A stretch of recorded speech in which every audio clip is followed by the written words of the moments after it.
Craft carries our culture and tradition, and we're finding that traditional techniques and knowledge of the traditional items is actually dying away, and I would love to see that preserved, because that is actually what differentiates us and makes us who we are as South Africans.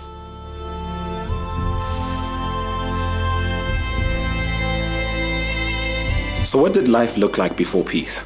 It was very interesting. I was involved for a while in the performing arts. I worked with a free flight dance company and also with some international companies. And I guess by default, I got involved in craft about 15 years ago. Tell me a little more about the business itself. I was working for a not-for-profit organization. I couldn't see how that would result in sustainable business. So I left the not-for-profit, and I was then asked if I would do a Christmas store for 3 months. So I said yes, absolutely. Cleared money out of my bond, drove down to KwaZulu-Natal, bought a whole lot of stuff, and 3 weeks later I was open and in business. At the end of 3 months, I'd done part of a cycle, and I wanted to see how that went. And my journey from there has just progressed. Why craft? Why jewelry? I mean, there's something special about this space. It's a meeting place of two realities that are worlds apart. We work with many, many rural producers and bring the products into the store, and we then expose those pieces to the greater public. Although we buy the stock that we have in the store, we do not own the creativity. So everybody whose hand has created something has a piece of peace. And people come in and they buy a piece of peace. So we spread peace throughout the world. So tell me about this basket. Where's it from? Andile, that basket is from a group of master weavers in Swaziland.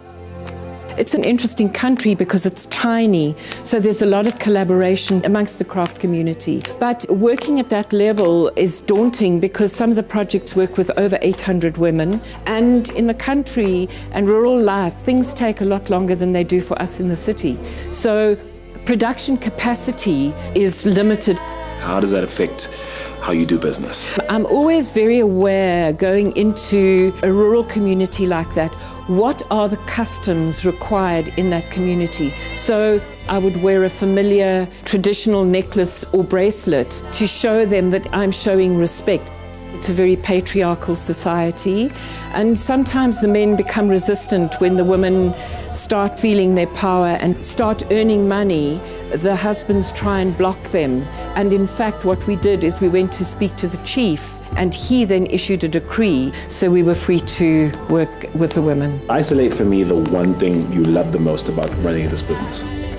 The thing that I love most is watching a producer progress from really struggling to becoming aware of the value and worth of the talent of their hands. We've worked with some really extraordinary people. We've actually set up a shop for Bill Clinton.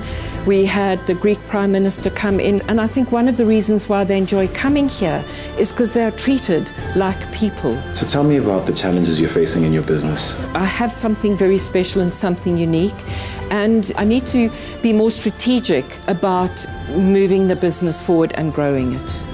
What stands out for you in terms of what you've learned? What I think differentiates us from many is that we look for traditional inspiration but contemporary in expression. So it carries culture and tradition, but it speaks the language of today. And there's always the story behind what we do. So we've got to be ahead of the game. We've got to innovate all the time. Tell me what you're hoping to learn from our thought leaders. I would love to roll out more stores, and particularly up through Africa, because I think Africa is a market which is very underexplored and underrated. I love what I do, and I think the passion is infectious. And for me, it's about telling the stories of the people that we work with. And stories are such an African tradition.